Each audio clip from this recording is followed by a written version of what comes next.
Olá, amiguinho! Estamos aqui no Cursinho ESAG para ter mais uma aula de Geografia do Brasil comigo, tio Ricardo, e hoje nós vamos falar da Amazônia, um lugar bastante estratégico, não é verdade, meu amiguinho? Afinal de contas, pensem bem, a Amazônia tem uma grande quantidade de recursos naturais, né? Entre esses recursos naturais, há grandes reservas hídricas, a própria variedade de plantas e animais oferecida pela floresta e, além do mais, os inúmeros minérios que na região há. Por exemplo, ferro, manganês, alumínio, ouro, gás, petróleo, terras raras, entre outros recursos.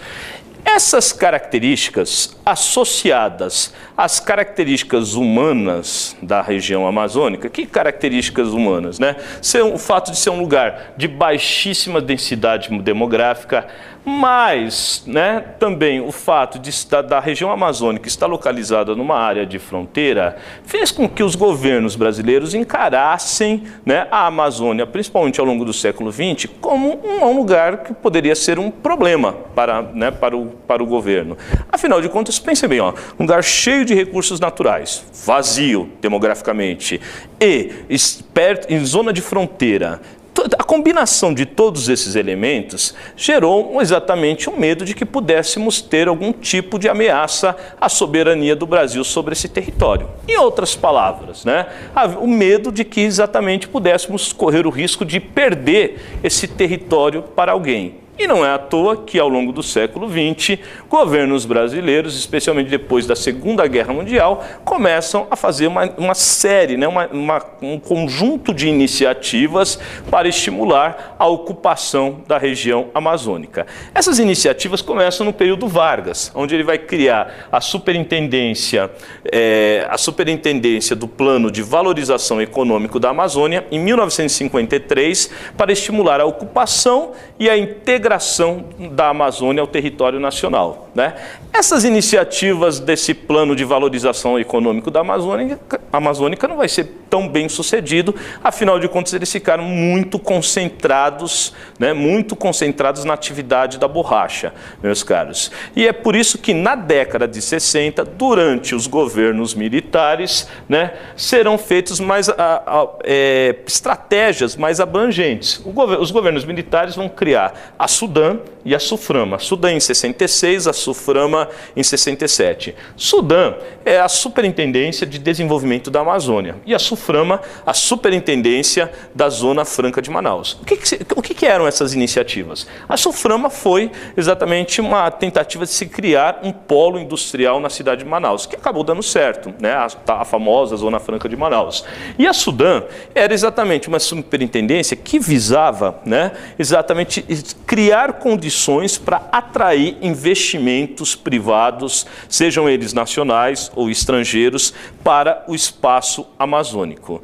E essas iniciativas vão conseguir fazer o que se propuseram, né? A partir de 66, uma série de investimentos do poder público e de empresas, grupos privados, nacionais e estrangeiros, vão investir na Amazônia, né? Vão no setor da mineração, de extração de madeira, projetos agropecuários. O governo também, né, para falar a verdade, até um pouco antes do governo militar, já começa uma política de abertura de rodovias que iam conectar o restante do Brasil com a área amazônica. E todas essas iniciativas, incentivos fiscais para atrair empreendimentos, aberturas de rodovias, fez com que a partir especialmente dos anos 60, o crescimento econômico da região amazônica fosse bastante acelerado, tá? Com isso, houve uma intensificação dos fluxos migratórios, né? Fluxos migratórios oriundos do Nordeste, do Sudeste, do Sul do país, né? Se dirigem para a Amazônia passa a ter um crescimento populacional acelerado, né? Embora ainda hoje as densidades demográficas lá sejam baixas, mas ela tem um crescimento acelerado depois da década de 60, só que a reboque desse processo de crescimento econômico e populacional vieram problemas, né? Ou se intensificaram alguns problemas. Por exemplo, conflitos com indígenas, assassinatos de lideranças sindicais, lideranças ambientalistas e, sem dúvida alguma, um dos assuntos mais comentados de lá para cá, o intenso intenso ritmo de devastação da floresta. E por que isso aconteceu? Porque esse modelo de ocupação da Amazônia ali nas décadas de 60, 70, 80, era um tipo de modelo de ocupação predatório, em que não se considerava a ideia de sustentabilidade. Inclusive, para falar a verdade, a degradação muitas vezes vinha até como uma ideia de progresso. E por conta disso, o ritmo de desmatamento e destruição da floresta amazônica foi bastante acelerado, né?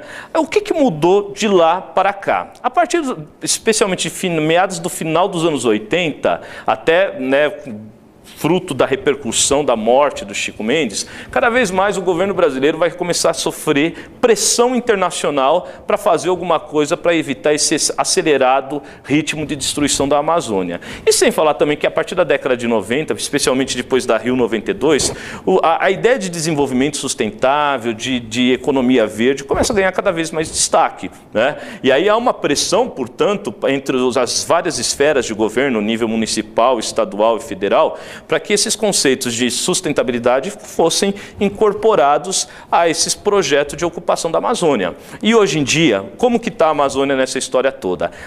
Infelizmente, ainda em vários pedaços da Amazônia persiste um modelo predatório. Não é à toa que a gente ouve bastante falar ainda sobre desmatamento, destruição da floresta. E quem que representa esse modelo mais predatório? Tem sido relacionado à expansão da soja, da pecuária, à extração madeireira, exatamente algumas áreas de extração de minério na região amazônica ainda estão muito conectadas a esse modelo predatório. Mas, por outro lado, cresceram também algumas iniciativas, né, que tentam incorporar a ideia de sustentabilidade. Talvez o caso mais importante e mais famoso de todos eles foi o início da criação de reservas extrativistas baseadas no modelo que o Chico Mendes defendia lá na década de 80, tá certo? E outra coisa marcante também aqui nos últimos anos foi a crescente, né, ocupação militar ali na região. O governo brasileiro vai criar exatamente no final dos anos 90 para começo de 2000 o projeto CIVAM. Né? O que consiste esse projeto CIVAM?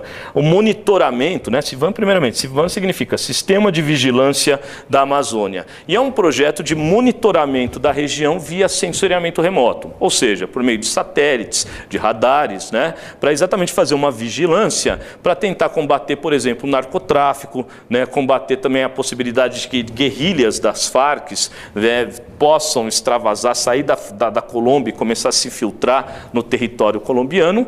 E, além do mais, também, entre 99 e 2000, o governo brasileiro vai reativar um projeto que tinha sido criado na década de 80, um projeto chamado Calha Norte, que consiste na instalação de bases militares na fronteira amazônica, meus caros, tá certo? Então é nesse pé que hoje a Amazônia se encontra, né? Esse choque entre modelos que tentam aplicar o conceito de conservação ambiental com modelos ainda predatórios, né, modelos predatórios que ainda destroem e acabam com a floresta, e uma crescente preocupação militar, seja com monitoramento via satélite ou com a instalação de efetivos militares na fronteira para proteger a nossa floresta. Por hoje é só, até uma próxima, amiguinho.